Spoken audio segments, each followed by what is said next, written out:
Welcome back to Roll Tide Rewind, everybody. We're back for part two of our deep dive into the SEC Championship, Alabama's win over Georgia. In part one last week, we talked about the offense, everything Bryce Young did that helped him clinch the Heisman Trophy. Tonight, we're diving into the defense, how Pete Golding's squad helped bottle up the Bulldogs and get Alabama its 29th SEC Championship. As always, down below in the video description, we have timestamps, so feel free, if you can't sit down and watch the whole video in one sitting, to just skip around to whatever you like. So we're going to start off here looking at some of Georgia and Stetson Bennett's missed opportunities, really key points in the game where they could have kept their momentum going or stolen some of the momentum back from Alabama and failed to do so. Then we'll move to some other key plays. We'll look at what Georgia tight end Brock Bowers did, had a couple nice plays in the game, and just generally look back at how Alabama's defense did against Georgia in the SEC Championship. So we're going to start off here in the second quarter. Thomas, this was your play, so I'm going to let you take it away, my friend. Yeah, so this is their first drive after the Alabama Jamison Williams 67-yard touchdown, I think is what it was. And they get to a 3rd and 3. And this is like a missed opportunity because it's their first drive after you're trying to stall momentum, and they go 3 and out here. And I think there's some miscommunication here between Stetson and his wide receiver because Stetson throws this ball really, really quick, and the receiver's not expecting it. Now, you can be quick to say it's the receiver's fault because it hits him in the hands, but the receiver's not looking for the ball until right there as the ball is about to hit his hands. So obviously Stetson thought he'd be looking quicker, and the receiver was thinking it was a more longer developing play. And this is a costly play too. He gives the ball back to Alabama, and Alabama ends up scoring on the next drive too to make it 14-10. Yeah, it's a very convertible 3rd down here as well. Only 3rd and 3, so this is a big missed opportunity for Georgia to keep this drive alive. Yeah, I think Kool-Aid gives him a ton of space to catch the ball, and there's a clear miscommunication. It just hits him in the chest. Yeah, it seems well placed. That's maybe he has to reach for it a little bit. Kind of tough to tell, but it doesn't look like a bad throw at all. I agree with Thomas. I think the timing's just off for some reason. Yeah, he's got to reach out in front of him a little bit, but I think it's definitely catchable. It's just he's not expecting it to be there that fast, and Stetson thinks it should be there that fast. So it's just a little miscommunication between the two. We're talking about Division I receivers. That ball has to be called. Yeah, true. I agree. Plus, we're not talking about Stetson Bennett's absolute cannon. He's just out here throwing fastballs all night. His receivers just don't have time. Stetson Bennett got to have one of the strongest arms in the SEC, right? Just an absolute physical specimen here. Oh, yeah. Sure. Yeah, and I'm second, actually. I'm number 2 on the list of SEC quarterbacks in arm strength. You are, Cole? Yeah, I think so. If Stetson's 1, I'll take Cole's chances to be 2. Yeah, I agree. Yeah, so that was a miss on a critical 3rd down, and now we fast forward just a couple of minutes here in the game, and we have a very similar situation, Thomas. I think this is after Alabama's 2nd touchdown, and it's another 3rd down that they can't quite convert, right? Yeah, so this is, again, after Alabama's 2nd touchdown. That one was to John Mechie. It's, again, a chance to prevent a 3 and out. And this is a miscommunication, again. This time it's between Stetson and James Cook. When James Cook kind of runs I don't know what route you would call it, but he's kind of running straight to the sticks, kind of in a sideways motion. But as he looks back, it looks like he's starting to run. I think it's a wheel route, and he kind of turns away and looks. But as he turns away and looks, he notices in his periphery that Stetson actually had thrown the ball, and because he had thrown the ball, James is not running that original route he was running. He's kicking it up into the wheel route, and it goes straight into the dirt. If they're on the same page there of that first route, I think it's a 1st down because I like Cook's speed against Henry To'oTo'o's speed. But it's just another miscommunication, another missed opportunity, and they have to punt the ball away, and Alabama eventually goes down and kicks a field goal and makes it a 7-point game. Yeah. For me on this one, I kind of think this is on Stetson. I don't know that – you might be right that James Cook is looking to run a wheel route, but I feel like you got to run that route to the sticks. James Cook might be faster than To'oTo'o. I think he probably is, but having to make that catch going towards the sidelines, that's going to slow him down a little bit. I don't like his chances of getting to the 1st down marker unless he runs that route to the 1st down marker. So I'd probably put this on Stetson. I think you got to get this one to the line. It's very clear they're both confused because James Cook looks to the sidelines, throws his hands up, and Stetson looks to the sidelines and throws his hands up. So you don't really know whose fault it is, but it's very clearly a miscommunication. You can definitely tell by the body language someone didn't do something right. Yeah, you saw Cook talking to the coaches there, like what happened? I thought it was going to be this. But yeah, I mean you see him shrugging there. Stetson talking to the coaches too. I mean, I don't really know how do you screw this up though? Like what is the miscommunication? Is it just like a slightly different route, or is he supposed to run the route differently based on the coverage? I don't know, but it seems like a pretty simple thing that you would expect these guys to be on the same page at this point in the season. That's a great question. If I had to guess, I would think when they normally run this route, James Cook runs it a little bit more shallow, and so that's what Bennett's throwing. But I think James Cook might think he needs to get to the first down marker since it's 3rd and 5, so he cuts it upfield a little bit more, and Bennett's not expecting it. That would be my guess, but obviously I don't know because I'm not on the Georgia team, but that would be my guess. Also, Yeah, not a that's 100% what chance you know if you are on the Georgia team because they are both on the Georgia That's team, true. and they didn't know. That's a good point. Yeah. So again, that's 2 key 3rd downs where Georgia was up 10-0 in the game. Alabama scores, Georgia goes 3 and out. Alabama goes down and scores again. Georgia goes 3 and out. So you can see, these were key spots in the game where Georgia could have at least kind of quelled Alabama's momentum and failed to do so just due to miscommunications, which, I mean, it's not like Stetson Bennett's new to starting at Georgia too. I mean, he started last year. I mean, he feels like he's been at Georgia for 4 or 5 years and just kind of waited his turn, hasn't he? Hasn't he been around a long time? He's been there a good bit. He was there Yeah, and transferred so- out and then came back, didn't he? It was something like that. Yeah, he transferred out. I thought. Like to JUCO, I Where'd he believe. go? I think it was the Yeah, JUCO. I think Ryan is right. He went like JUCO and came back. Oh, I forgot about that.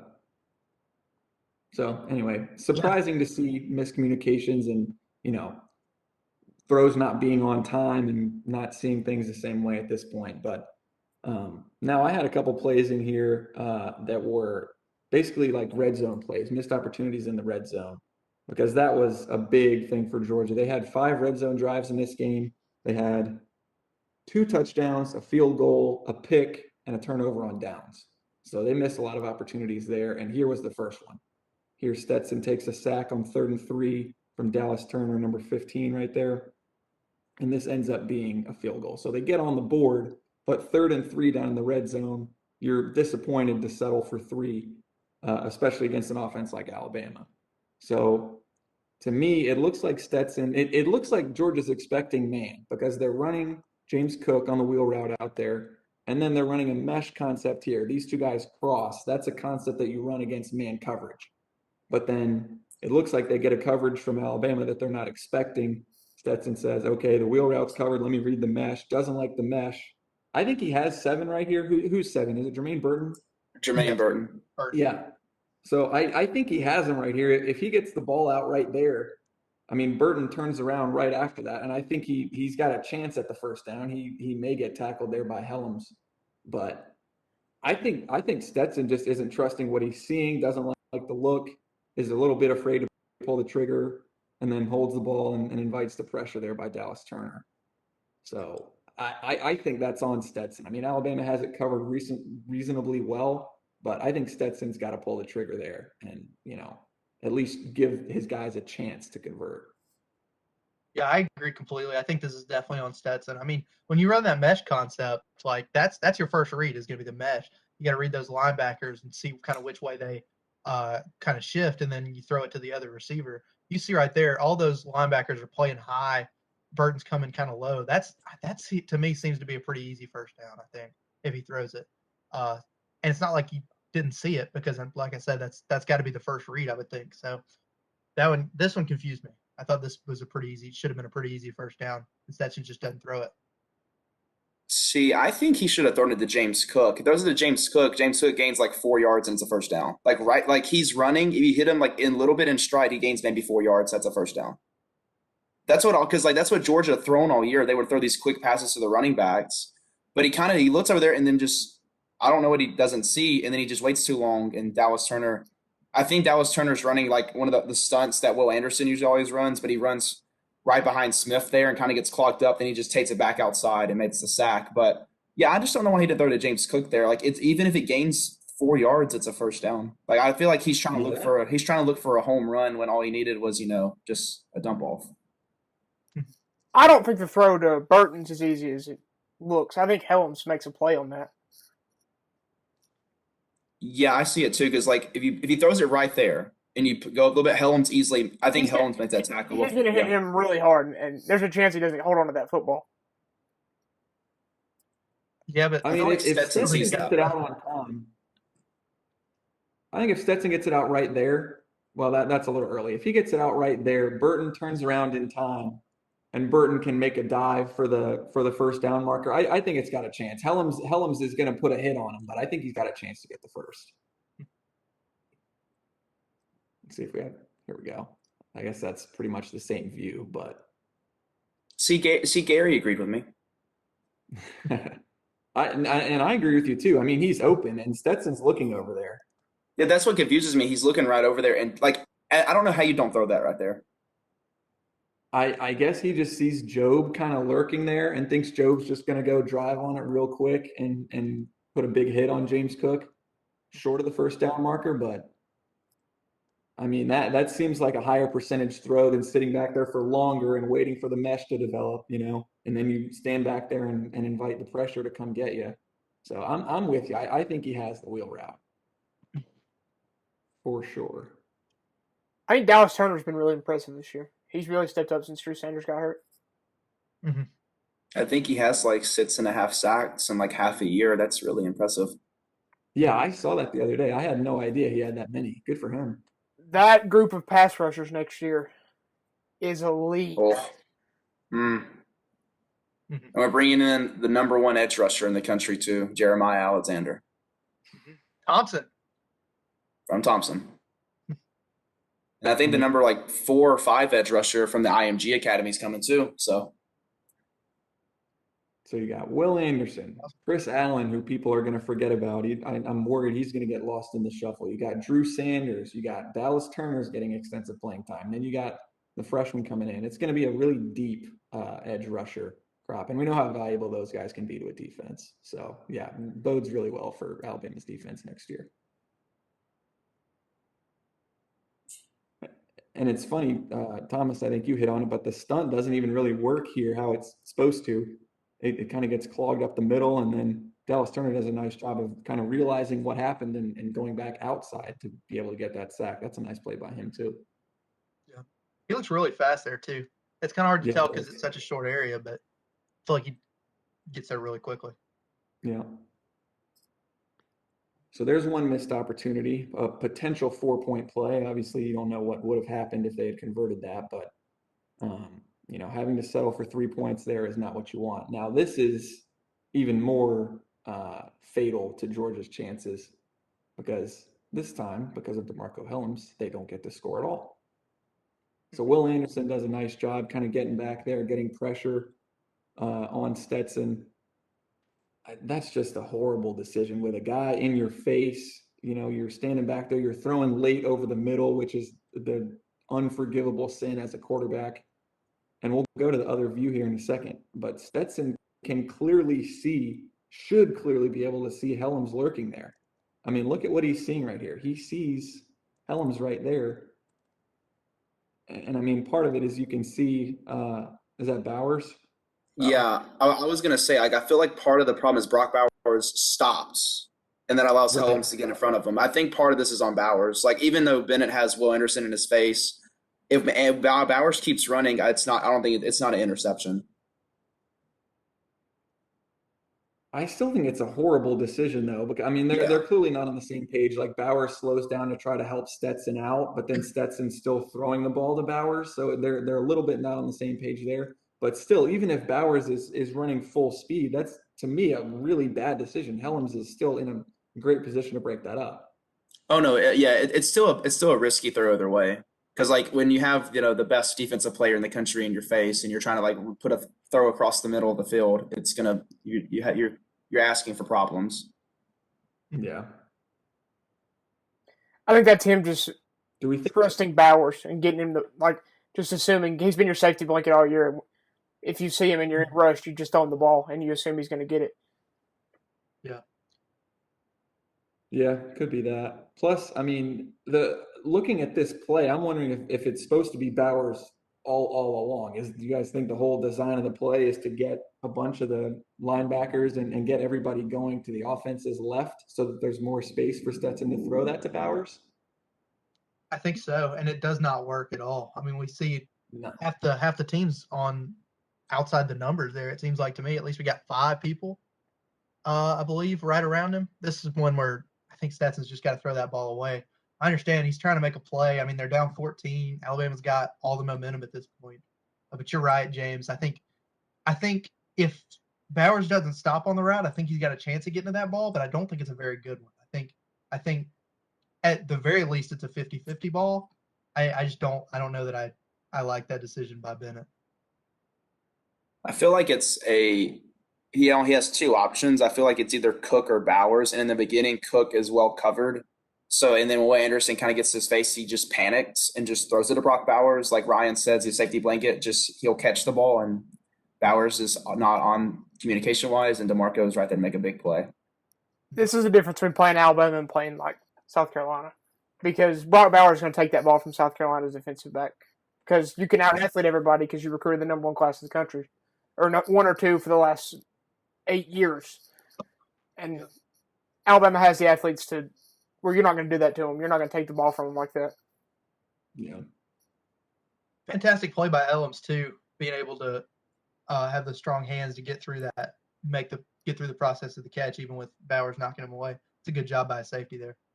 He's had a really good end of the year. We've mentioned it a lot. His last 2 games. I know James will prop him up, but like he's been insane. I love Demarcco. His past 2 games has been great.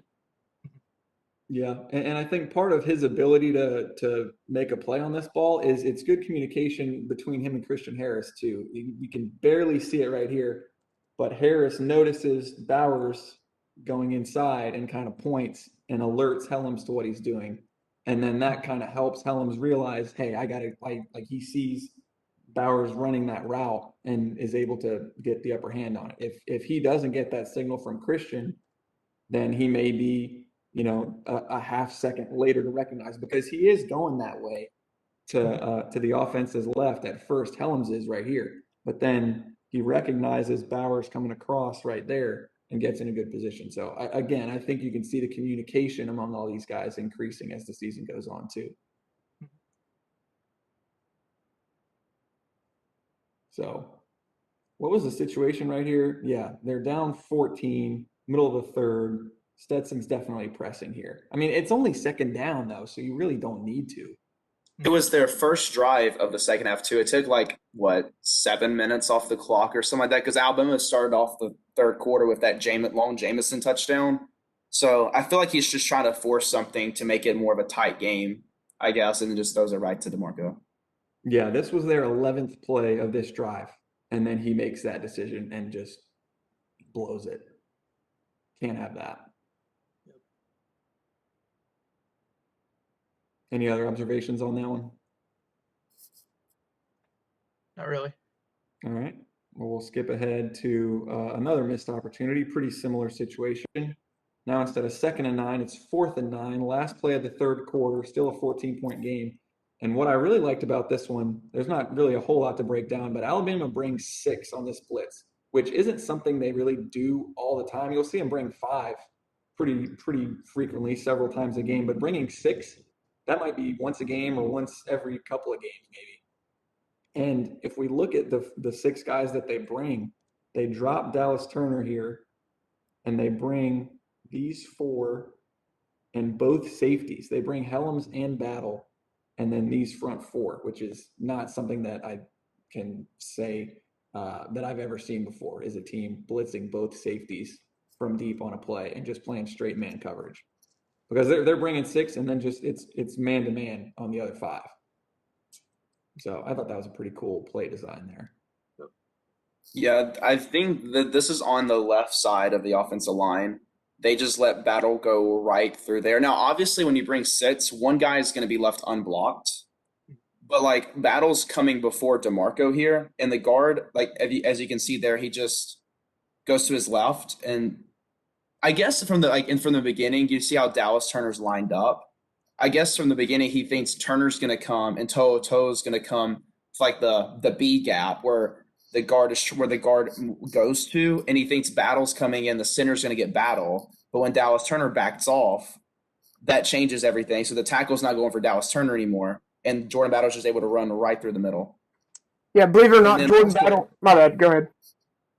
Oh, I was just going to say that just let Battle come through. So yeah, you're good. Yeah, believe it or not, Jordan Battle's faster than the 300-pound guard. I know that may shock some people, but he just runs right by him. Yeah.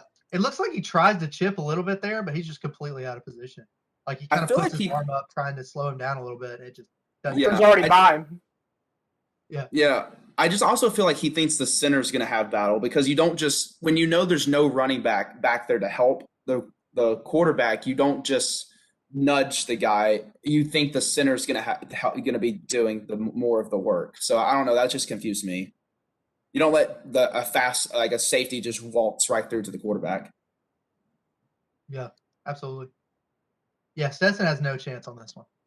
No. I mean, Jordan Battle's in his face before he can even breathe. He just has to throw up a prayer and hope it gets past the first down marker, which it does, but it's nowhere near a receiver. He actually should And he have also been. threw it toward. Go ahead. He threw it towards Brock. He threw it towards Brock Bowers too. He knew where he was going to be and just chunked it up there. Yeah. Georgia would have been better off if we picked that off because it's 4th and 9. And absolutely. we were close. Like, To'o's not far from getting that ball. Is that Dallas Turner? That's Turner. Yeah, That's Turner, yeah. Yes, bad. Turner. How sick of a play would that have been if he turns all the way around and catches it over the shoulder for the red zone interception? Well, I mean, I can tell he's thinking about it. Yeah. And Daniel Wright was too. Daniel Wright was losing his mind as if Dallas Turner just dropped an easy pick. D Wright's got to cut the freshman a little slack there. That's a tough play. See, I think Wright is saying like I think Dallas Turner's mad at himself there, and I think Wright's saying, no, it's okay. You don't want to catch that ball. It's 4th and 9. I think the slap on the Yeah, helmet. that's what I feel like too. That's what I feel like too. I think the helmet slap's excitement. Like he's fired up that we just got a 4th and 9 stop and it's our ball back. Okay, I gotcha. Yeah, I that's what was thinking the helmet slap. I was like, oh man, that was so close. He almost had it. But yeah, y'all are probably right. I think that's a good call.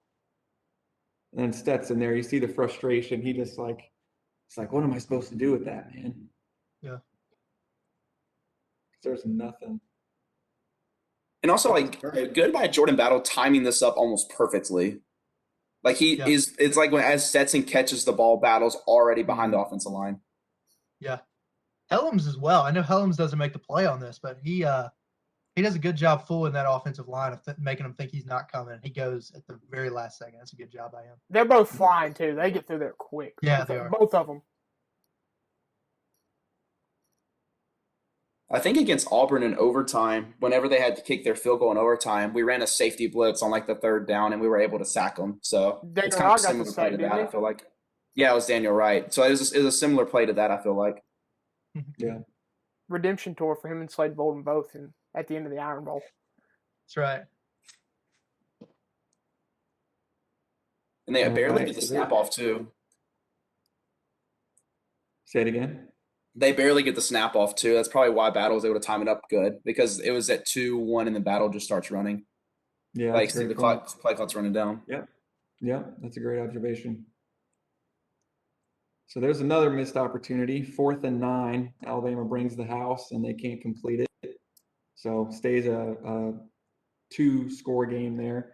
And now this was really, if there was a dagger in this game, it was this one coming up. This is Stetson's very next pass attempt after that. So Georgia's next drive, I think they ran it twice with James Cook, and then came this debacle by Stetson Bennett. Whoop. Jordan Battle will take that all the way to the house for a pick 6. And so I want us to have a little discussion or debate here, guys. So our good friend Gary Danielson, who we all know and love, says on this play that Alabama disguises its coverage. He says it looks like 2 deep, but it's not. So tell me, guys, as we watch this replay, is this cover two deep safeties, or is this cover one? What do we think? Is Gary right or is Gary wrong? I think it's cover 2 and he reads the ball. I agree with So you Ryan. say- If you watch Jordan Battle, he looks at the receiver, notices he's kind of like he has a little like edge, and he looks up and then he immediately jumps the route. Cole? Yeah, I looked at this too. I kind of think I really don't know, to be honest with you.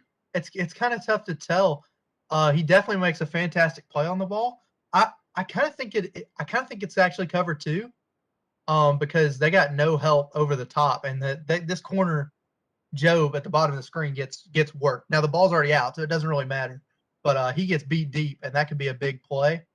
There's nobody defending that side of the field, so I kind of think it's supposed to be cover 2. And Jordan Battle just notices that he's trying to go over the middle. Makes a great play on the ball. I think Jordan Battle drops his left hip and he gets to where his eyes can see both receivers. And then when he looks back towards the inside receiver, he sees the ball and goes and makes a play. Like right there. Right there, he's got it. Yeah, right there he notices Bennett's throwing the ball. I agree. We're unanimously in agreement that Gary Danielson is wrong and that this actually is too deep. And the biggest telltale sign to me is you watch Hellams. If this is cover 1 and Battle's just dropping down to play underneath, Hellams is the only deep safety on the play, and he would have to be dropping back here to the SEC logo. But watch what he does. He just drops straight back. So you wouldn't play cover 1 and have your only safety outside the numbers to one side.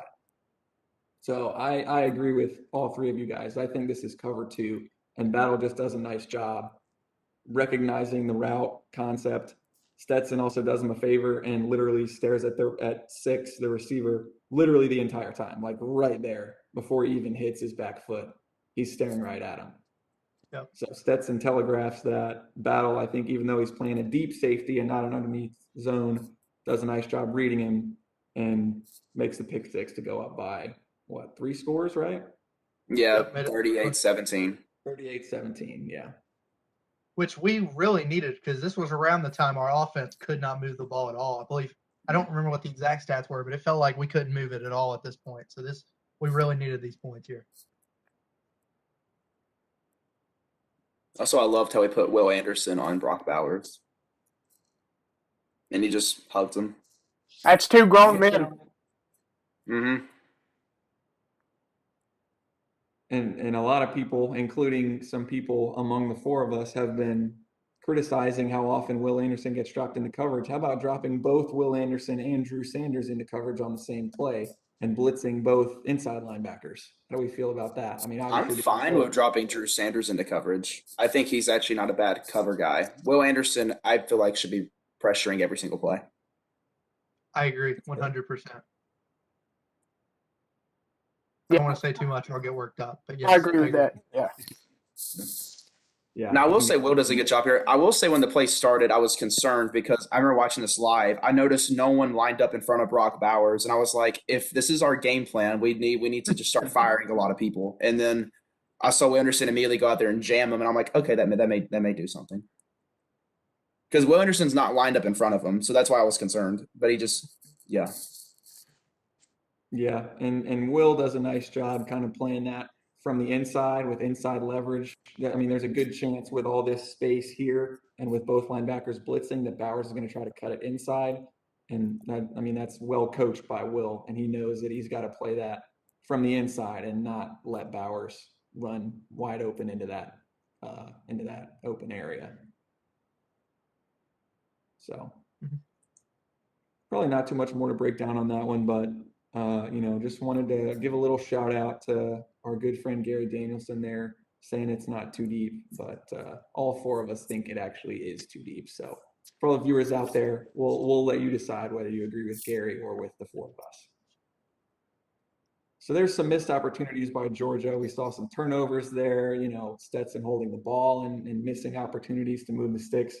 Now we're going to get into a little bit about kind of what Georgia's game plan was in this game. So now we're going to switch gears a little bit. We're going to go back to the very start of the game. This is the very first play of the game, and now we're going to talk a little bit about what they were kind of trying to do, how they were trying to combat this Alabama defense. Yeah, I felt like they try to beat us with these outside plays, like kind of speed for speed type plays.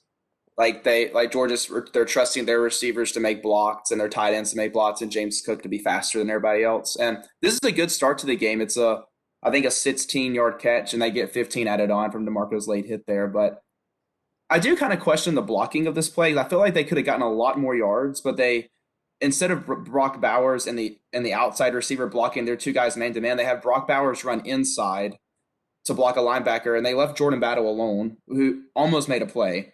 And the receiver blocks the inside corner instead of Kool-Aid, who was the guy on top of him. And they have Darnell coming in, and he kind of looks at Battle and kind of gets out of the way, and then he looks like he makes an okay block on Kool-Aid that gets Kool-Aid out of the play. But I feel like it could have been blocked better, but it's still a good opening play for Georgia. Yeah, so there's Darnell, big fella, barely gets a piece of Kool-Aid. Yeah.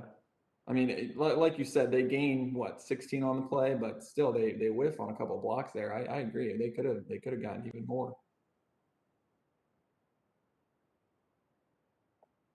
He barely touches Kool-Aid. Yeah. Yeah. I guess it's enough to change his direction and force him out of the play, but still. Yeah. Yeah, I guess he does his job there. He doesn't have to latch on and hold him there. He just kind of has to get in his way. How do we feel about cut blocking in this group? The entire O-line just flops on the ground. How do we feel about that? I have some thoughts. It seemed to work.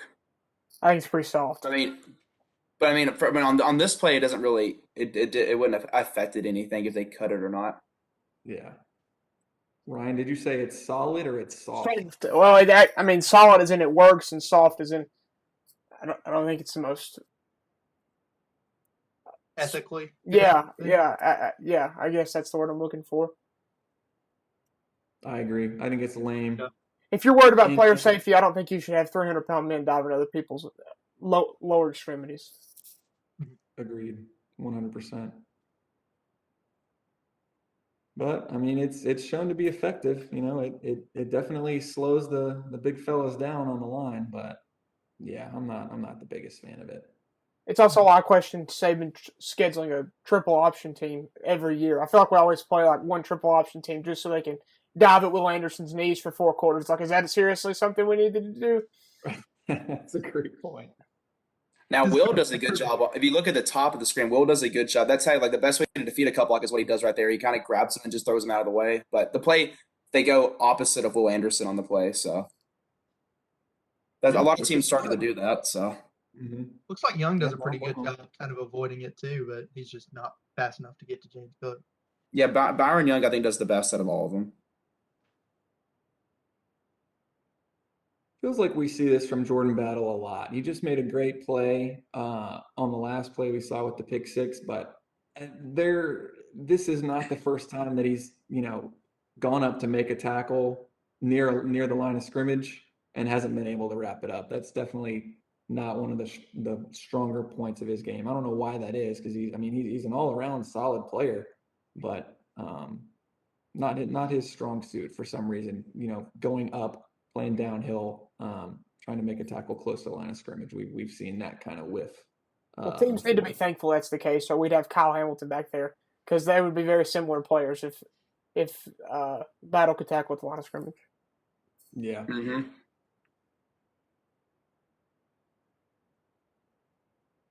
All right. Next one. Anything else on that one before we move on?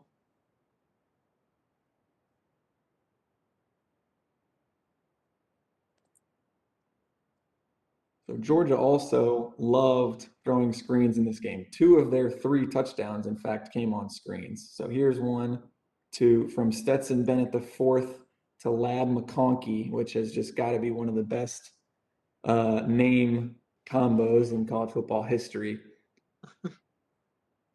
But I want us to watch Christian Harris here. Again, my goal is never to assign blame, but I think he's got to have a little bit better eyes on this. Like, even after the ball is out, he's still jumping to his left. And he ends up being a key guy who could be in position to impact that play, but is not. I mean, it's a good concept by Georgia. All their blockers get out there in space and make good blocks, but I think this touchdown could have been prevented if Christian Harris, had a little bit better awareness on that play and recognized what was going on instead of.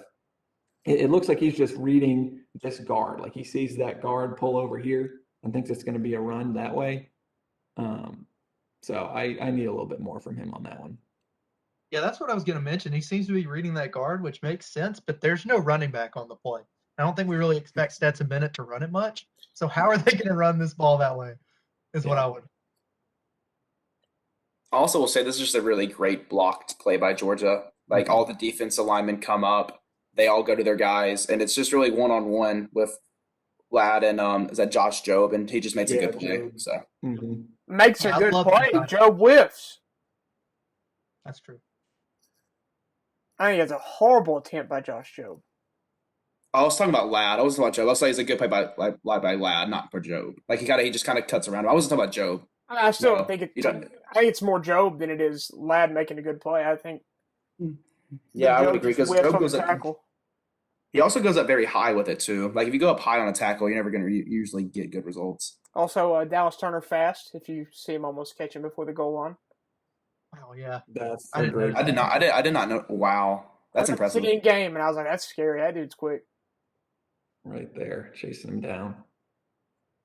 If he doesn't let up because Jobe comes flying in, he tackles him. You're probably right. Yeah.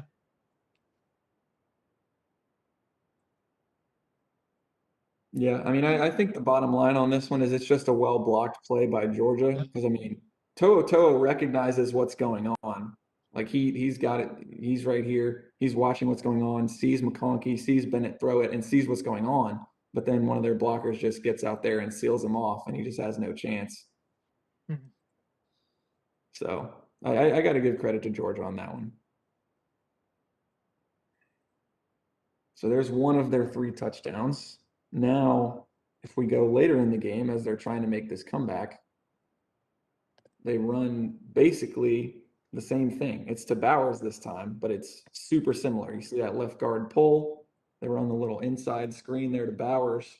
But this time, Alabama does a much better job of corralling that. Still get the first down, which I guess is really the goal of that play, but at least you're not giving up a touchdown. I liked the play design to Ladd. I don't like the play design to throw that ball to Brock Bowers. I think the reason it works with Ladd is he's much faster than Brock Bowers is, and he's quick and he's shifty. I mean, the play's not blocked very well anyways, but I still don't like the play design. Yeah, I see what you're saying. I think the point of this one, though, is I think the Ladd one is supposed to be like a potential big play like we saw. I think this one you just need 1 yard. So I think that's why this one goes to Bowers. I think they like his chances of getting 1 yard here. But you're right. I definitely don't think this has a chance to be an explosive play at all. It has nowhere near the big play capability as the one that Ladd does. Yeah. No. Yeah. I feel like the Nets play Georgia runs is like made. If I remember correctly, it was made for like a big playability because like that's the play he scores. The Nets play. Yeah. And it's on a screen pass as well. So. And this one, To'o recognized this one a lot faster than he does the last one, probably because they've already run the same similar concept, and he kind of shuts this one down pretty well. And then the defensive linemen do a really good job of recognizing that those their blockers are pulling, so they're able to make that stop and make it a short gain, even though they get the first down. And in case any viewers are, kind of thinking that To'o doesn't finish the play here, kind of like should do a better job wrapping that up. I think that's just a good example of good team defense. He's just playing that outside, knows all the D linemen are going to be rushing in. And, if To'o were to play this inside right here and just charge that way, then there's a ton of room for Bowers to go out here because he's got 86 blocking here. So even though To'o doesn't get the stat on this play, doesn't show up in the box score, he does a nice job kind of forcing Bowers to go back inside where To'o's help is with Will Anderson and with the linemen coming. Yeah, if So he I doesn't think get he back, actually does his job really well. if he doesn't get back out there, then Georgia's asking Brock Bowers to run over some corners, and I think he'd be pretty good at that. That's a big guy. Yeah. Yeah, I mean, and like, oh, you can go, Cole. sorry, and like you were saying earlier, Ryan, why this probably doesn't look like a very good play. I would bet this is designed to go to the outside because it seems like it's blocked a lot better to the outside. But because Toto cuts that off so quickly, Bowers has to improvise and go to the inside, and that's why it's such a short game. Yeah, I was going to say about the running over corners. Like, I think that was probably the intention. But on the next play, I think he does that. Does a pretty good job of running over some people. Well, with that segue, you can't segue any better than that. So let's just go right to it. Very next play, 1st and 10, in the red zone now. And what do? They go right back to Brock Bowers. That's a grown man. That's a grown man. That dude's a true freshman, isn't he? Goodness gracious. Yeah. I do That's not Like, I'll fair. say what he this. is. Like, I'll say this. Like, we talk about how Will Anderson got snubbed of like a few defensive awards and being in New York. That man got snubbed of the John Mackey Award. Like, he should have won that in a landslide, and he wasn't even a finalist. The two best tight ends in the country were not even up for the award. Him and the dude from Notre Yeah. Dame, neither one were up for the award. Yeah, it's just I mean, I think it was the guy from Colorado State, maybe. I know he's a finalist. I don't remember who won. I don't remember who won it, but I just know Brock Bowers should have won the award. Trey McBride Because from of plays Colorado like- 'cause of- State. It's because of plays like this. Like, I think DJ Dell is the guy that hits him first, and he just bounces off of DJ Dell. I think it was DJ Dell, if I'm not mistaken. Yeah. Just bounces off of That's Yeah, incredible. bounces off of Dale. To'o kind of flops in there and isn't able to wrap him up. Job is right there again and can't quite finish the play. Yeah. Yeah, I mean, he doesn't even like stumble. Like he's still going fast through there. That's insane to me. Like Dale hits him pretty well, and he barely slows down. Like, that's incredible by Brock Bowers. We're going to talk a lot about him later, but he was absolutely fantastic in this game. Is this more impressive by Bowers or is this gross by Alabama's defense? Which is it more of? I I'm don't gonna think say I've seen a more guy. impressive, but it's Yeah, a whole lot of- I don't think I've seen a guy just bounce off of DJ Dell like it was just like nothing. So I give it to Bowers here. Like, you have to wrap up around him and tackle him, and if you're not going to do that, he's just going to keep running right by you. But it is definitely gross tackling. Mm-hmm. Because DJ doesn't really wrap up. Gross. Say it again, Thomas. My bad. DJ really doesn't wrap up here. He just kind of goes for a hit if you watch him. Just really a hit. Doesn't really try to wrap up. Yeah, but as big as he is, he's probably used to just being able to ram somebody and they just fall right over. But that's not going to work here.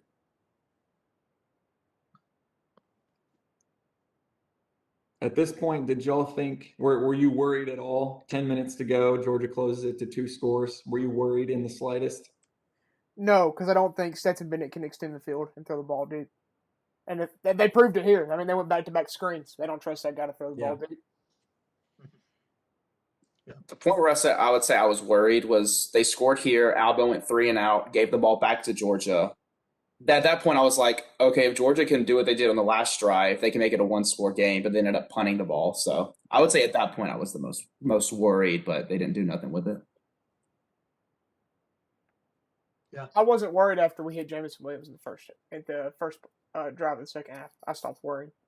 We were better than them. I had confirmed it right there. Yeah, Ryan, you also mentioned the fact that they ran back-to-back screens right on the verge of the red zone. I think tells you a little bit about how they felt. There you go. I mean, that's a good stat right there. Brock Bowers, 11 touchdowns. But that tells you a little bit about what they thought about Stetson Bennett. And we saw the decision-making that he made earlier in the game in the red zone. It cost him big time in what was a close game at that point. So I'm wondering how much we might see JT Daniels in the college football playoff. I agree completely. That was something I was about to bring up. I think it's a huge storyline for the playoff. I don't know that Kirby's going to go to him because Stetson for all his physical limitations that we've kind of already highlighted and kind of made fun of earlier, he's actually had a very good year. He's been very efficient. He was not very good in this game. He struggled in both of his games against Alabama, but I think you'd be hard pressed to find anybody that doesn't think JT Daniels has a lot more upside than Stetson Bennett. And I think if they're going to win a national championship, I think JT is probably the better answer. But we'll see if Kirby Smart actually goes to him. So I'm a Stetson Bennett truther. I think Stetson Bennett should be their guy. Mainly because I don't think JT Daniels was trying to trick us or anything. If he was better than him, I think he'd be on the field. So I don't know how we think that there's more upside for sure, but there's a chance he's not even as good as him right now, and then you're already behind at that point in the game. I'll say for Stetson Bennett, like, I think what happened for this game was that they met a team that was talent for talent wise. It was almost the same. And if you think that Will Anderson and Dallas Turner, they caused a little bit of problems, like pressuring. They only got, I think, a combined 2 sacks. But Michigan has some dudes. They have Aiden Hutchinson and David Ajabo. They have dudes on those defensive ends. So it's going to be, they're playing not necessarily the same front, but like how talented Will Anderson is and Dallas Turner are. It's going to be David Ajabo and Aiden Hutchinson. So they're playing that again. And I think I read this like on Twitter. I think it sums it up well. I don't think Stetson Bennett was the reason they were losing this game, but he's the reason when they are losing that they have no chance of getting the lead back. Stetson Bennett's never going to be the reason you lose games. He might be the reason you can't come back and win them, but in his 2 years there, he's never been the reason they lost a game. And it's going to look a little different when George Pickens is fully healthy on New Year's Eve. And I just feel like they don't target. Oh, sorry, James, you can go. No, my bad. Well, Ryan, what was the reason they lost this game then? I mean, I think you can put a lot of this on. They're all defense. They got 45 points. Defense. That's fair, but they still put up 24 even with a super limited quarterback. So I think if they get more from Stetson, I think you can put a lot of that on Stetson. Get more? What do you want them to score? 40? Well, I mean, we're all saying 7 of those points were a pick six. Keep in mind 7 of those points were a pick six by Stetson Bennett. Well, 34 then. 34. Which is a lot for sure, but I agree. I don't think you can put it all on Stetson, but he did not give them. I mean, he didn't help them. I didn't think. Like I think that's definitely one of the reasons they lost. It's not the reason they lost. Yeah. Okay, I will say before he threw his first interception, the score was 31-17. I feel like he hadn't really done anything too bad up to that point, though. So, like I said, he's not the reason you're losing, but he's the reason you have no chance of getting the lead back. Because when they were losing, it's when he threw his 2 interceptions. That's fair. That's kind of how it was last year too, because I remember in his 2 of his interceptions came whenever Alabama took the lead last year in the 2020 game. So it's kind of a similar thing. Yeah, it's when they get down and they ask him to make big plays for him that he's going to throw interceptions. So I guess the game plan for them is to never get behind.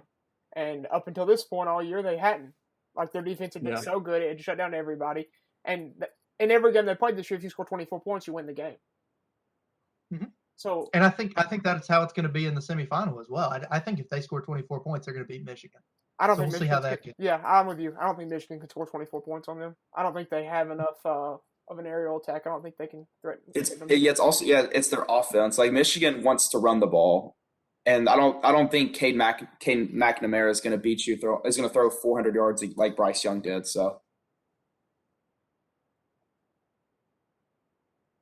Thomas, you mentioned, kind of previewing that Michigan matchup with Will Anderson, and there he is right there. Will Anderson and the comparison to Hutchinson and Ajabo. Anderson makes a key play right here early on in the game. Yeah, so could have really gotten away from him. Yeah, if Will Anderson doesn't make this tackle, Zamir White may be bouncing his head off the goalpost unless Kool-Aid makes a stop. But like they ask a tight end to block Will Anderson, but this is also Darnell Washington. He's not. What was the number from Auburn? Number 47. I don't mean to hate. I don't mean to hate on him, but this is about that dude. A week later, I don't mean to hate on him, but this is Darnell Washington's a big dude, and I think the reason Will Anderson's able to make this play is how Darnell blocks it. Darnell kind of hits him with his right shoulder and kind of right hip, and it leaves Will Anderson room to go inside and make this shoestring tackle. If Darnell even just attempts to try to block him with his left side, that kind of will prevent Will from almost making a play and Samir maybe just walking right to the end zone. Because if Will doesn't make that tackle, it's just Samir versus Kool-Aid. And even how the angle that Samir's running, I think he kind of will probably beat Kool-Aid to the spot. I don't know. It's hard to tell, but it's a great play by Will Anderson nonetheless, because like if he doesn't make that play, it's 50-50 on what happens. So Yeah. One thing I wanted to mention, I mean, we talked about all those screen passes the last I guess 4 plays we've broken down have been all the screen passes thrown it to the outside. Thomas mentioned this as well. They had a lot of success running the ball to the outside as well, especially at the beginning of this game. And I think this one, right, I think all those plays, all the ability to move it to the outside, I think is what really makes this play work well for Georgia. If you'll watch, we got 3 people in the box basically playing as linebackers. One of them's Hellams, who's obviously a safety. Yeah, pause it right here. We got 3 linebackers basically in the box. None of the 3 of them are anywhere close to in position. You see Toto, he's kind of reading this number 84 coming across. He thinks it's going to go to the outside. So he takes himself out of the play by running to the outside. Hellams kind of does the same thing. He's trying to fill a different gap. And I have no clue where Christian Harris went, not going to lie. Is that him right there? Yeah, that's him. Yes. He So he just gets double teamed at the point of attack. So all our Mhm. linebackers are out of position, which can make this a massive play, if not for that fantastic play by Will Anderson. Yeah, and as good of a year as Phil Mathis has had, and as likable of a guy as he is, and permanent team captain at Denny Chimes, but he kind of gets forklifted out of that gap there too. Yeah, he gets blown up there. So yeah, potential. Obviously, you can't really say game-saving play by Will Anderson because it's early in the first quarter, but you can never know how different things might have been if that one gets broken loose, and what could happen there. But good save by Will Anderson. on that drive, they kicked a field goal. So I mean, he doesn't make that tackle. That may be a difference. Absolutely. Then we'll skip forward here just a little bit. Anything else on that one before I go ahead? All right, we'll go ahead to the next one.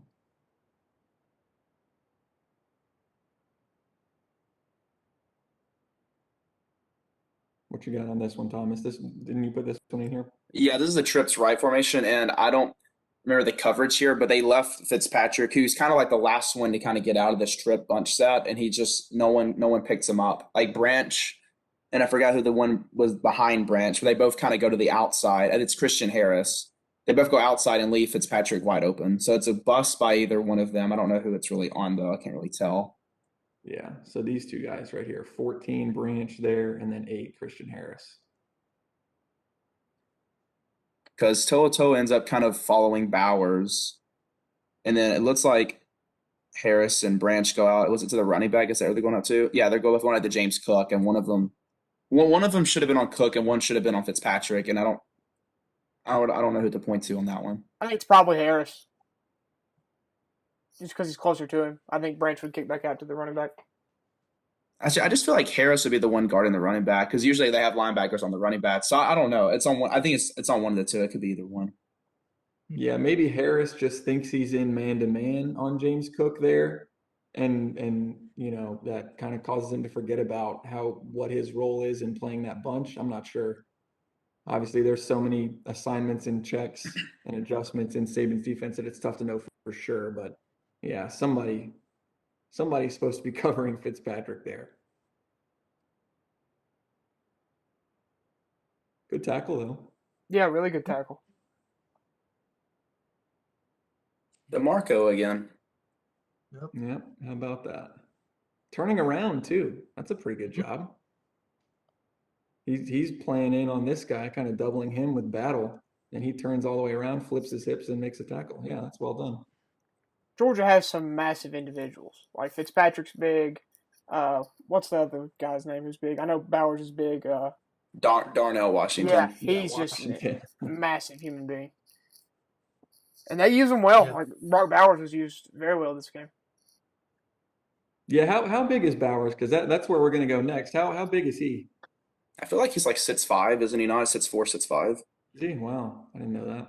Well, I mean, he may not be that tall. I may be 6'4", over exaggerating. He 230. plays like he's 6'4". Well, 6'4", 230. Okay. He was in high and school. Darnell's like 6'7", 6'8". Darnell is huge. Yeah, he's a big boy. Because in that touchdown in this game, all Stetson had to do was just throw it up high, and Darnell just sticks his hands up in the air, makes the catch. Really, there wasn't anything too special.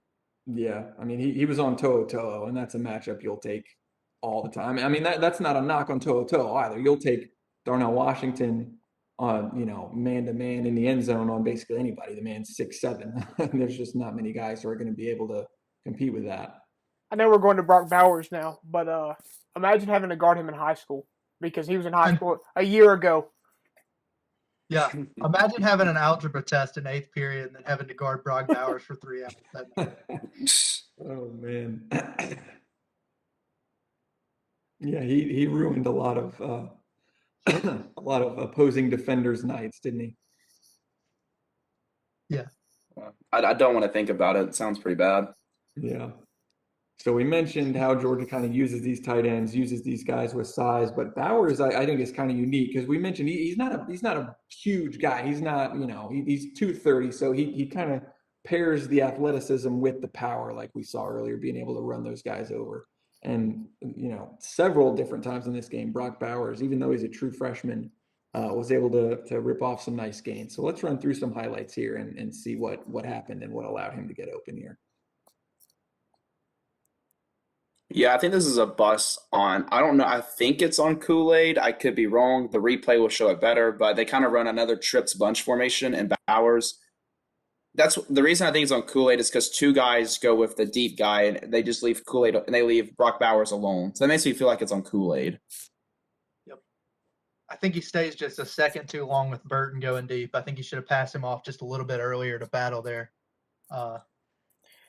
Yeah, I feel like he should have passed him off like the 22, maybe something like that. Yeah,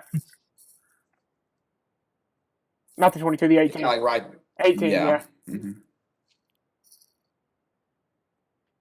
Yep. Trying to look at this coverage. Even if he stays with him, I think Bowers has a pretty good chance to still make that a big play, though. Yeah, so I looked up Brock Bowers' high school stats. All I could get was his junior year. He had 39 catches for 1,098 yards and 18 touchdowns. Oh my God! It was his junior year. Wait. I don't know if he did his senior year. I Did you have say to look at. 39 catches and 18 touchdowns? Yeah. So half of his catches were touchdowns. Yeah. Yeah, almost half of his catches. 28 yards over wait, reception. 40? Yeah, 39 catches for 1,000 yards is like 25, 26 yards of reception. I've 28. never It's heard 28. any. It's 28. 28. Yeah. I've never heard of that by any player at any level. That's insane. And that's a tight end. That's not like a deep threat wide receiver like Jamison Williams type guy. Yeah, I bet that quarterback in high school, all he had to do was just get the ball and just throw it up 20 yards in the air, and Brock Bowers just run under it. It wasn't like he was just like, all right, here you go. Yeah. But My big why does he question only is get 39 targets though? exactly. They're only doing 39 times a game. Wait. Did he play for like a good school? Napa High School. Never. Never. I don't know if he played for like a really high ranking school. I understand why he only had 39 catches They because went there's probably 7-4 another guy his junior taking. year. I don't know, man.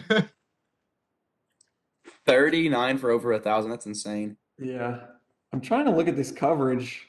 Obviously, like we said, with Saban's defense, it's tough to really tell. But I mean, you got man-to-man on the other side with Job, right? He's with him the whole way. Is Branch just in man-to-man, I guess? Yeah, that's what it looks like to me. But then Kool-Aid and Battle, they're clearly not man-to-man. Well, hold on. Yeah. So it could be. Do we think it could be man? And that's why Kool-Aid's like a step late diagnosing it. He kind of sees Battle get kind of chipped by, maybe not even intentionally, but by Jermaine Burton there. He kind of gets stuck with him. And he's supposed to be going over to Bowers? No, he looks like he's going too far back to be in man-to-man. You see what I'm saying, though? Yeah, I don't think they're either one of them are in man. Yeah, you're probably right. That's just weird. Just because I think it's Battle never moves like he's in man. It's like he's always anticipating having somebody pass his zone.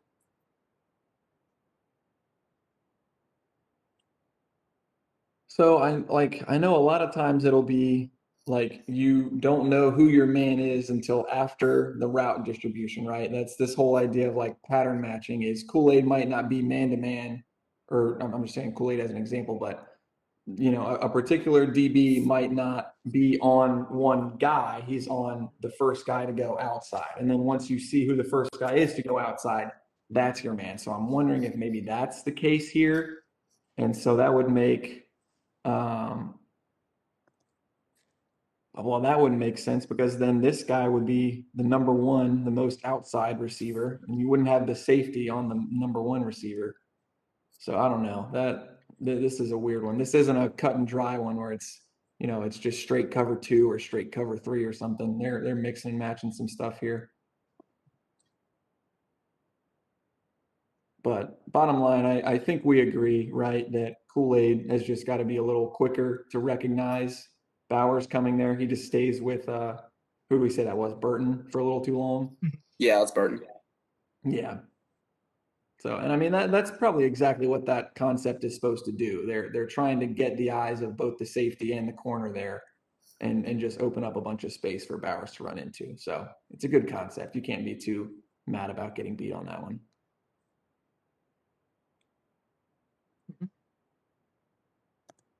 About that vertical, catch the ball away from his body by a true freshman. Yeah. That's good stuff. That's a really nice catch. Yep. So that was just the first flash by Bowers during this game. Even later on, he just kept making plays. I mean, even late into the fourth quarter when the game was basically over, he was making plays. We're not going to get quite to there yet, but this is early on in the third 2-score game, and they go back to him.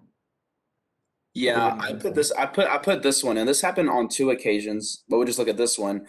Branch gives him, I think, 6 or 7 yards of cushion, and I think Georgia will take that every single day. So that's just a simple slant route here. But if you're going to give him 6 yards of cushion, I think Georgia will take that every single day. You're kind of in a tough position. Is Branch on him, right? That's Brian Branch. That's Branch, yeah. Because do you really want Brian Branch doing a little bump and run with Bowers because he's going to dominate him physically? So I think it's just a tough spot to ask Brian Branch to guard Bart Bowers there anyways. That's true. That's a really deceptively tough catch there by Bowers, too. I think it's coming low. That's a tough catch. Kind of go into the ground to keep it off the ground and make that catch. Yeah, that's a good point. This is the kind of thing that's burned Alabama so many times. Like Jalen Weidermeyer has burned them on this so many times, just where there's a bunch of space over the middle and it's just a simple little slant right there. I mean, they've gotten burned on that a ton. And you can kind of tell that this is going to be vulnerable because who's this? I guess that's got to be Christian Harris, right? He's not really able. Yeah, he's not really able to really get in that throwing lane. Let me see. How do I want to word this? Like he's not freed up to make a play in that throwing lane because he's got a particular guy who he's got to cover. So if he's covering this guy, that he's not going to be able to drop back into a zone like he would be if he weren't covering a particular guy. So Georgia probably knows pre-snap. They see that Harris is locked up on this guy. To'o's way over here. Stetson's got to know that there's going to be a ton of space here because he knows this guy's going inside and he sees all that space. So this is probably just a pre-snap thing. I mean, as good as Brock Bowers is, you give him that much space, you give him 6-7 yards of cushion, like Thomas said, that there's your pre-snap read right there,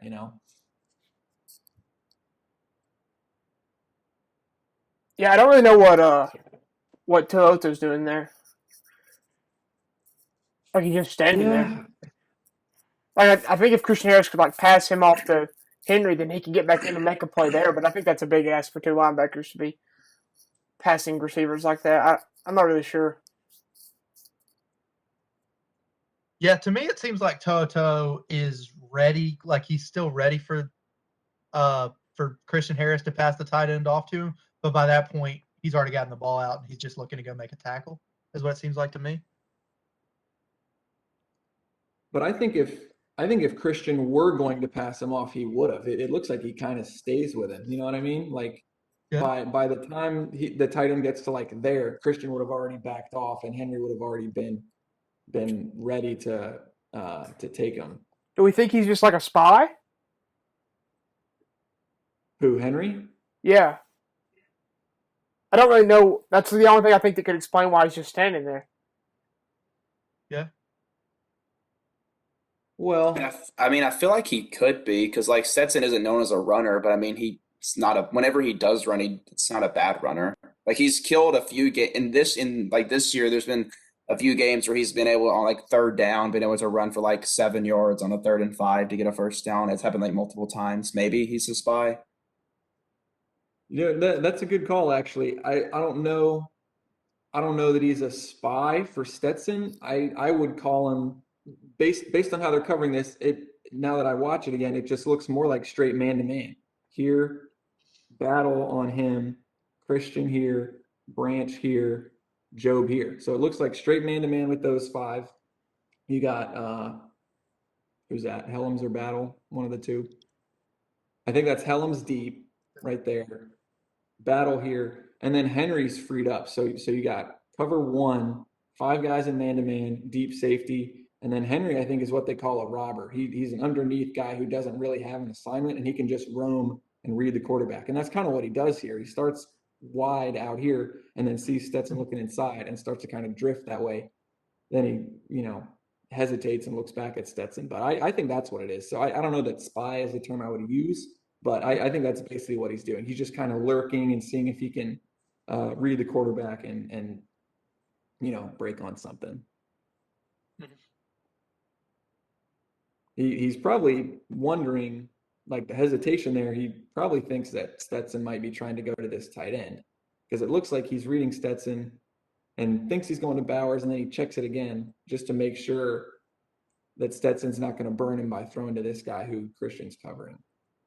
That's what it looks like to me. I don't know. Could be wrong. Yeah, that makes sense to me. I think he's just kind of covering the middle of the field. I think Toto, as we've seen all year, is very good. He's a very, very smart linebacker. So I think they really would trust him to kind of police the middle of the field if they've got people in man to man.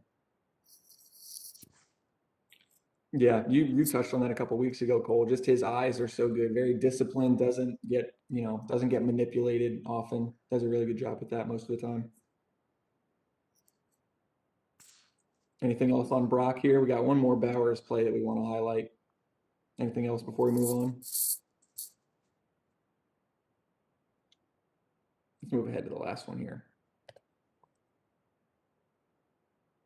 So now 3-score game. Yeah. Oh, sorry, James. I was just going to say this is a really great play by Brock Bowers. That's sick. I think it's that simple. It's not like Alabama did anything wrong. It's just that was a good throw by Stetson and a great play by Bowers. Because it's like in between 3 defenders. I think like we did not a bad job here. We had 3 guys kind of in the general area, but if you just give him a chance, like he's going to make the play. I don't think you can cover it much better than that, man. Like if 3 guys are touching, my bad, James. Go ahead. Yeah. No, I agree with you entirely. I mean, you can't cover much better. You got a linebacker and 2 safeties there. Basically 3 guys touching him, like you were going to say, Ryan, and yeah, just does a great job. You can't ask more than 3 guys touching you when you hit the ground. Like that's just good coverage. Like that's a good throw by Stetson, great play by Brock. Yeah, I mean it's that simple. That's insane.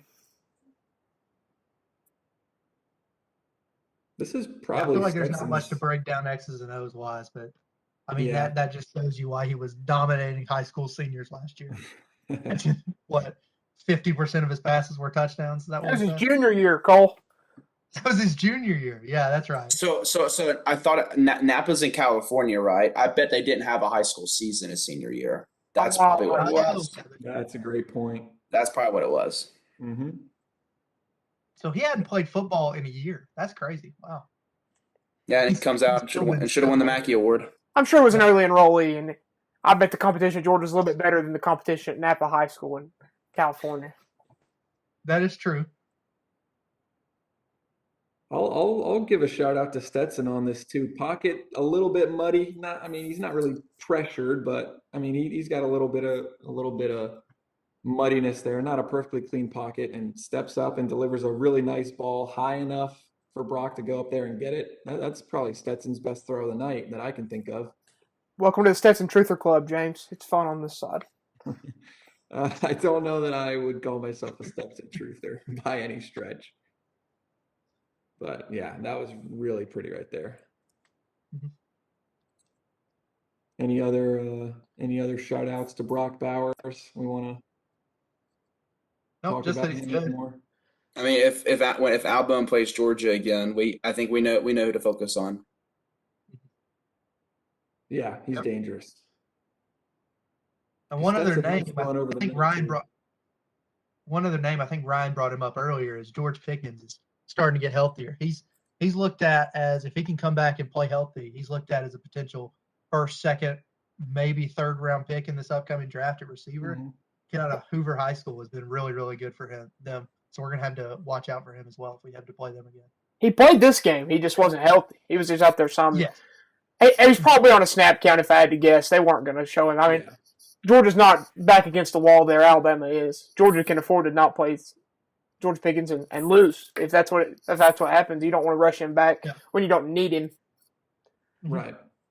And I think he had a 40-yard catch in this game too. It kind of shows you the ability that he has. So he's electric when he's healthy. He was like that in high school too, and he's been great for them so far. What do you have? He didn't go to Auburn, so I really like it. It was he tore his ACL in March. That's what he did. Gotcha. Like a Scott Cochran's a strength and conditioning coach. Might have something to do with it. All right, I'm tired of watching the same Brock Bowers play over and Yep. over. Let's go through some more highlights here as we wrap up. Getting to our last segment, kind of just not any specific topic, just other standout defensive plays here from this SEC championship game. So, Thomas, what do we got here? Brock Bowers is causing a lot of problems, but this is a really good play by Brian Branch. It's one-on-one between him and Brock Bowers. Bowers just gave him trouble most of the night, but this is a really good play by Branch. Just the replay will show a little bit better, but Brock has a chance to catch that football. It's not like a bad thrown ball, and Branch just hits it right out of his hands. Yeah, that's really well done. It's a good route by Bowers, but yeah, that's impressive by Branch to stick with him. He's been really good. Yeah, he has. Yeah, it's a really well-placed ball by Bennett, too. He knows he's got Bowers is a lot taller than Branch, puts it up pretty high. And Branch definitely has a chance to bring that ball down, but it is, like you said, a great play by Bowers has a chance to bring that ball down. Like you said, it's a great play by Branch to knock it away. Kind of knocks his arm out of the way, I think. Mm-hmm. We've talked about it a little bit, guys, but we haven't really seen much of Malachi Moore this year. Do we think that Brian Branch's emergence has just been the biggest reason for that? Like Ryan said, he's played really well and played really well in a lot of different roles. Good blitzer, good cover guy. Is that the main reason for Malachi kind of disappearing, we think? I think so. I think he played really well even last year down the stretch with Malachi banged up, and then he's been really, really good this year. I think Malachi's probably been on the field more than we realize. And they don't throw at him as much as they did last year because he was really good last year. And he's a freshman and he was young and he was always in every play. But I think he has played less, I do think, this year. But I still think he's probably been out there more than most people realize. And he just hasn't been attacked as much as he was last year. Yeah, it's kind of the same thing with Kool-Aid. Like Kool-Aid is barely targeted when he's in the game. So you won't hear his name a lot, but he's rarely ever targeted. So it's probably, I think, a similar case with Malachi. But Branch has definitely stepped up, though. Nothing taken away from Branch. He's definitely stepped up. Yeah. I think we will see more, though, with Job out. Yeah, I'm curious how that's going to look because Job and Armour Davis are looking like they're going to be missing the playoff, right? Or is Armour Davis going to be back? I think Armour Davis may return for the playoff. May return. It's a maybe, but I think Job is not going to return. I think this would be a good this would be a time for Kyrie Jackson to see some playing time.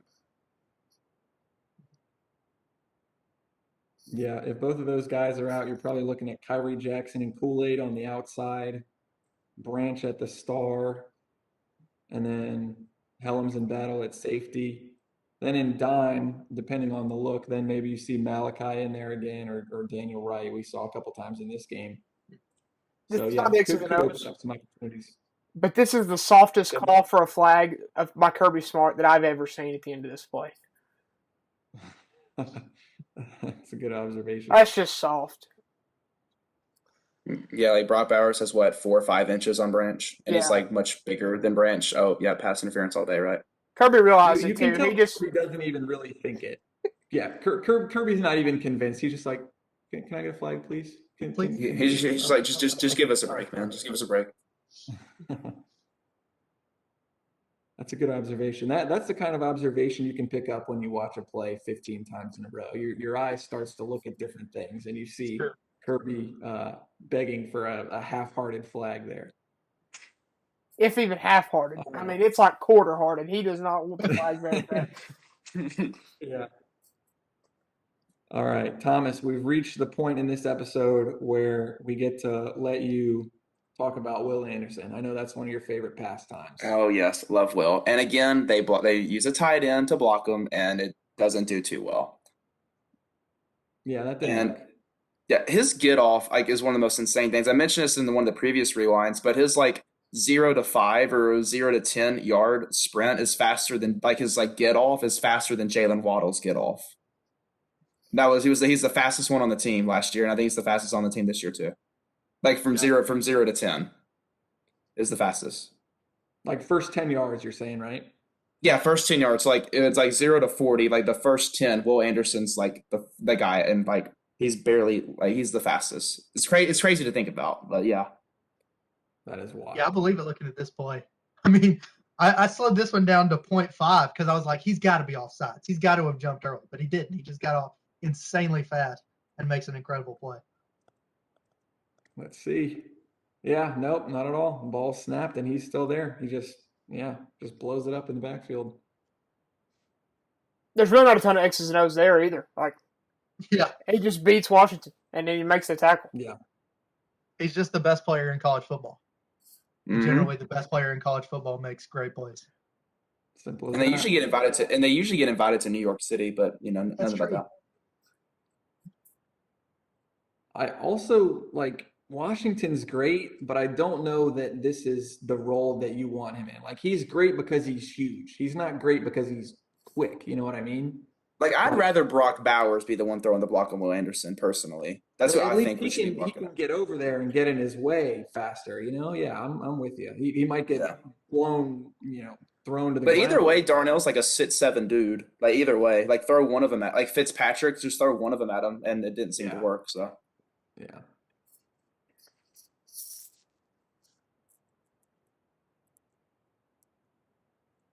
I'm looking at the front, see if there's anybody else we need to shout out there. You got Boygby and Mathis up top. They both do a decent job. I mean, That play wasn't gaining any yards. I mean, it lost yards, but even if we don't make the tackle, that play is gaining nothing.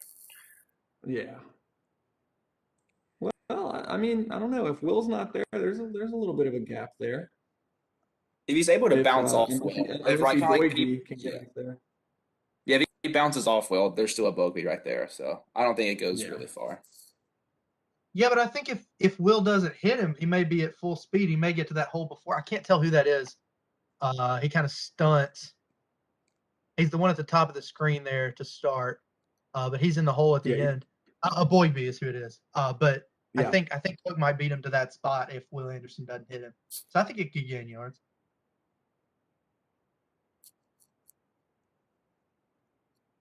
Yeah, but bottom line, I mean, Will Anderson is the type of player who can cover up other players' mistakes. The rest of this isn't defended super duper well by Alabama, but it just straight up doesn't matter because Will Anderson takes care of it.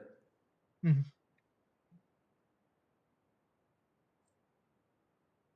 Now we'll skip ahead a little bit here. Wrapping up just a couple more plays. Whoops. So now we got a 2nd and 10. Yes, I remember this is like a type of screen pass. It's kind of like a swing pass, but kind of a screen pass. But just great recognition by everybody. Like to push him back inside and him lose 5 yards. 41 is Chris Braswell, and he makes a good play on the ball. Mathis is great at recognizing this play. Like I think Mathis is a big shout out here. He's just so good at recognizing what's happening. And yeah, people forget about Chris Braswell, but if you remember in his recruiting class, he was like the number 1 or 2 edge rusher, and he was actually ranked higher than Will Anderson as in his class as an edge rusher. Now we can see who's better than who now, but it's just something to say. Mm-hmm.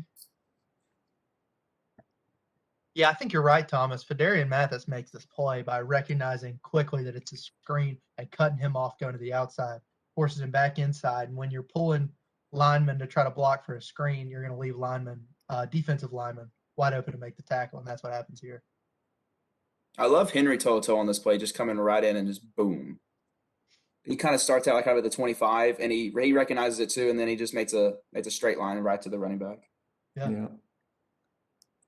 Comes from a long way away. My bad, Cole. No, you're good.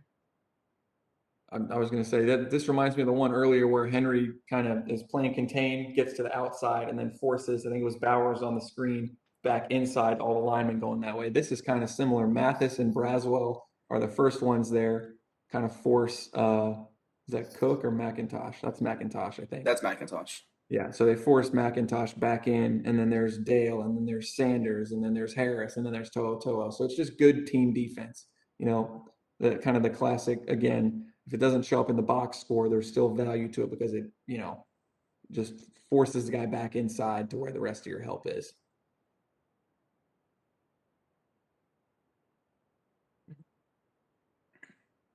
So that one's solid. And then anytime you can get a 5-yard loss, force a 4 or 5 yard loss on 2nd and 10, you'll take that and force them into 3rd and very long.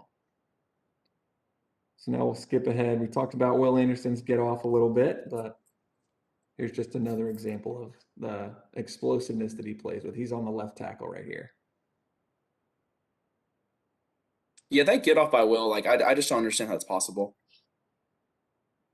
And I think like everyone here has like not necessarily a chance to make the sack, but everybody here kind of makes a play. Will gets there first. DJ pushes his guy back. Harris almost makes the play, and then it ends with Mathis getting the sack. So it's a good all around play about the four pressure right there.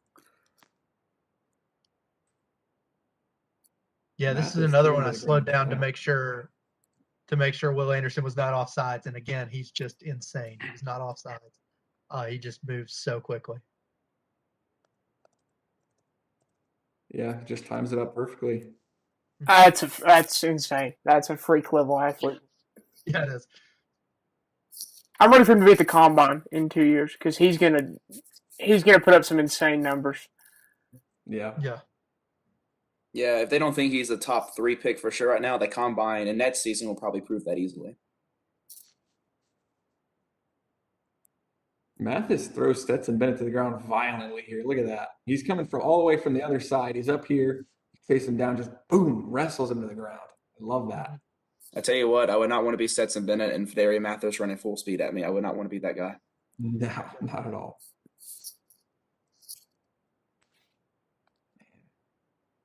Yeah, I mean, that's just havoc. That's the whole D-line causing havoc. I mean, there's 4 different guys, 5 different guys there. It's 4. It's a 4-man pressure. Yeah, 4 because Turner drops out of there. Yeah, I mean, like you said, they all have a chance at him.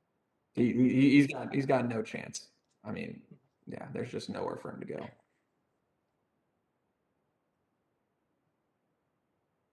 Now we'll skip ahead. We'll get to another play by my guy Demarcco. Ryan, you called me a Stetson Bennett truther jokingly, but I might be a Demarcco Hellams truther. Am I a Demarcco Hellams truther? I mean, I think he's been really good. I don't think people really trash Demarcco Hellams. People love to take shots at Stetson Bennett. That's very true. I will say Alabama's secondary as a whole. Alabama's secondary as a whole, some games everybody just picks them apart. Like not like the offense, but like the fans and the journalists and the media will just pick them apart. Yeah. But this is a great play with Demarcco because Brock Bowers, in some cases, has hanged on to these catches. And, like, if he catches this ball, it's a touchdown. It's a one-score game. But instead, it forces a 4th and 9. And then we looked over that play earlier, and that was when we brought the 6-man pressure with Jordan Battle, and they threw an incomplete pass, and we got the ball back. So that ends up being a really big play. Get another view here. Yeah, they just kind of bracket him. They do a nice job. Daniel Wright, you know, kind of. Would you guys consider this Daniel Wright getting beat, or is this Daniel Wright gets torched? Yes. That's him getting. He's bracketed him, but he's allowing him to run right by.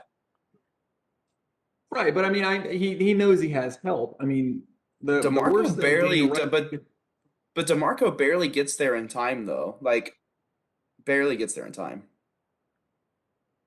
I know. I'm just saying let me put it this way. If Daniel Wright's going to get beat, this is the best place for him to be when he gets beat because he's inside and he's to have someone help him over the top when you get beat is the ideal situation to get beat. Having help over the top when you get beat is the ideal situation to get beat. Well, yeah. I mean, I'm just saying Hellams is coming from outside leverage, Wright's inside, and I think Daniel Wright, there is definitely room for him to play this better, but I don't think it's a complete catastrophe. I think there are much worse ways that he could get beat here. Yeah. And that's a tough ask for sure, having to cover Brock Bowers, as we've already seen so far today. He's just an incredible talent. But yeah, I definitely think he gets beat pretty handily there.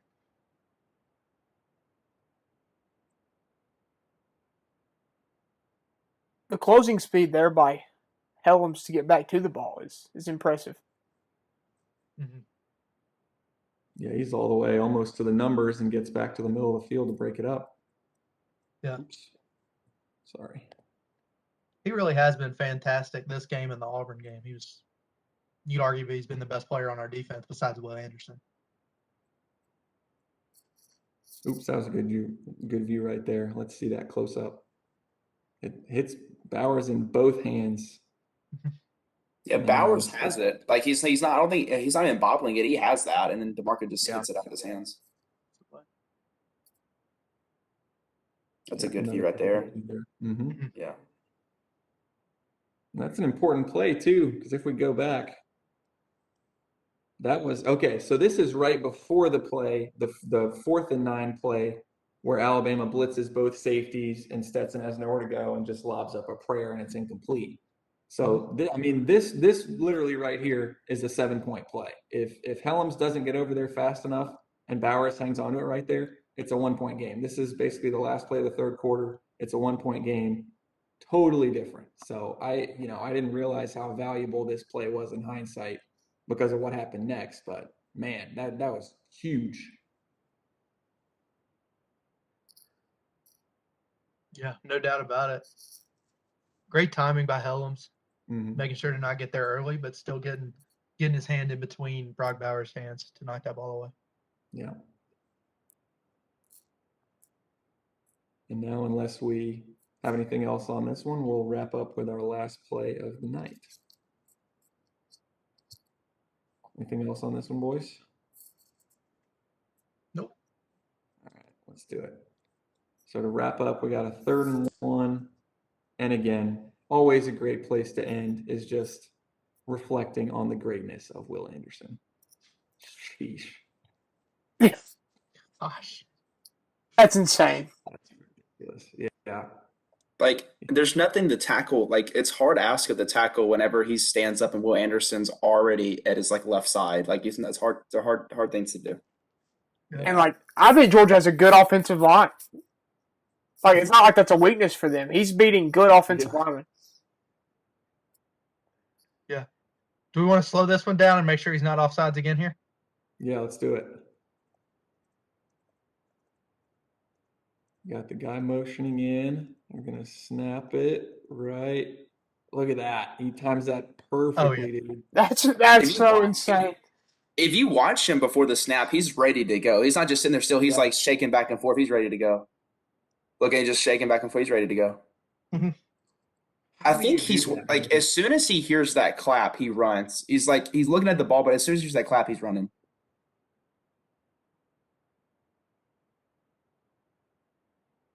Yeah, that's wild. That's so Yeah. impressive. And not to outdo himself, he makes this very tough tackle as well on the sack. Oh yeah. Yeah, he gets by the feet. Mm-hmm. On 3rd and 1.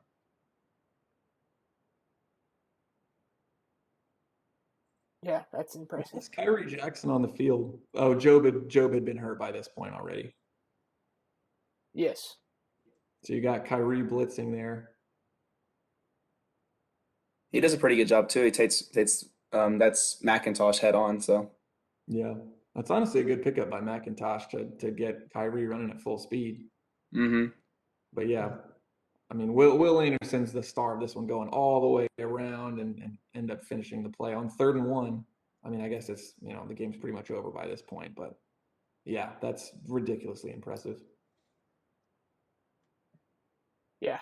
I mean, that's insane. That guy apparently isn't a top 5 most outstanding player in college football. Top 4. And apparently another defensive player is ahead of him. Somehow. No disrespect to Hutchinson, but yeah, I don't know how you don't have Will Anderson there. And also, I'd like to mention Jordan Davis won the Ben Derrick Award over Will Anderson. I had to mention that at least one time. Yeah, if you missed our Alabama offense video from this game, guys, how many times did we even mention an impact play by Jordan Davis in our last video? I think we only mentioned him once to make fun of him just standing there on that when he was getting blocked, just doing nothing. Yep, I remember that as well. So there you have it. There's, what are we at, guys? Hour and a half, something like that, of Alabama roughly. defense. Hour and a half of Alabama defense. If you check out the channel, a couple of days ago, we put up a video breaking down Alabama's offense from this game. It's called Roll Tide Rewind, How Bryce Young Won the Heisman. That one's a little more than an hour as well. And again, both of those videos, we have timestamps in the description. Feel free to check out whatever you like. If you want to check out Alabama's RPOs in that game, if you want to check out Bryce Young's touchdowns, we have it all broken down there. We have it down here in this video as well. So feel free to skip around to whatever you like. Comment, subscribe. We really appreciate that. Appreciate you guys watching, and we'll be back after the Cotton Bowl with a breakdown of Alabama over Cincinnati.